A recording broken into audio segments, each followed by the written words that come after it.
siéntanse entonces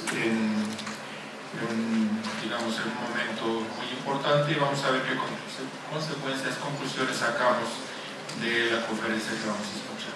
Muchas felicidades. Pues aquí está Harvey. Un aplauso, por favor.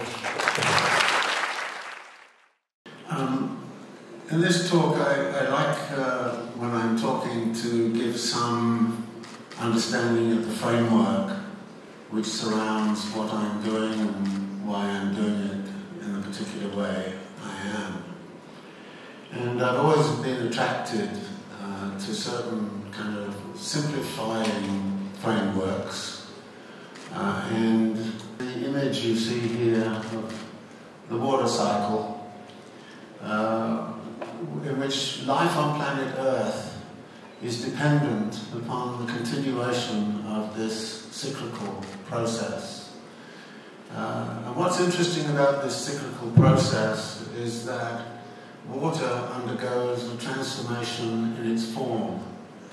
It is a liquid in the ocean, it becomes a vapor in the atmosphere, it then condenses and then comes down, and it moves in various paths, sometimes very quickly, sometimes very slowly, and it continues in this kind of way.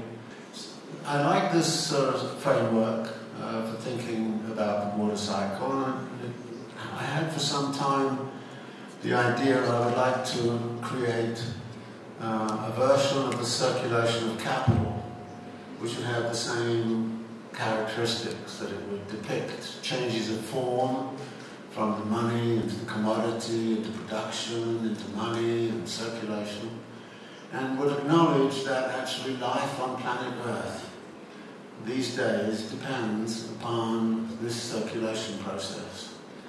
And Marx, of course, is studying this circulation process in the 3 volumes of Capital. And what I've tried to do is to take what he does in the 3 volumes of Capital and turn it into one simple diagram so you can understand the framework.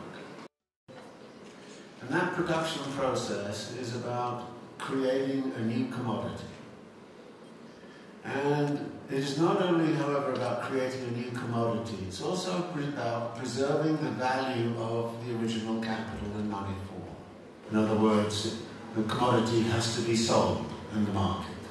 Once this is turned into the money form, then it is distributed in various forms. Now the 2 things that then happen, that whole money form which is there in the field of distribution, divides into 2 ways. Some of it is used for the different groups for consumption purposes, but some of it is also going to be used to actually expand the system. So you get a reinvestment loop. This is the basic circulation of capital that Marx describes in the 3 volumes of Capital. And this is, I think, the fascinating thing about what Marx did, that he's creating a theory of capital. And it's not a theory of capitalism. The theory of capital and the theory of the motion of capital. And I'm often asked the question, why would somebody who thought about the world in 1850s and 1860s be relevant today? And my answer is very simple. It says actually capital is more important today than it was when Marx was writing. When Marx was writing, this system applied only to Western Europe and Britain and the eastern seaboard of the United States and a few outliers here and there. Now it dominates the whole world. We have to ask, how is this system working and how is it working today? The system is expanding. Why is it expanding? It's expanding because you're producing surplus value. And surplus value is going to be used to produce more surplus value. Therefore, the system is not a cycle. It is a spiral. And as a spiral, it is out of control, potentially. It is constantly growing. Not only does it expand geographically, it also accelerates in time. It moves faster. And it moves faster and faster and faster. Which means that this has to change dynamically over time. And speed up becomes absolutely critical. How many innovations in the history of capital are about speeding things up? Why is it that we actually think speeding things up is a good idea? And it's very interesting, because one of the things that Marx says about socialism is that socialism is about free time. Actually, the history of capital is very much about the production of new wants, needs and desires. And it's going on around us all of the time. And not in a simplistic kind of sense that we're subject to the advertisers and all the rest of it. But what happens here is you get the production of a way of life. And that way of life demands that we have certain practices. Now, this is a very serious business, because exactly in the same way, if the water cycle stopped, we would all... If this system stops, we would all die of starvation.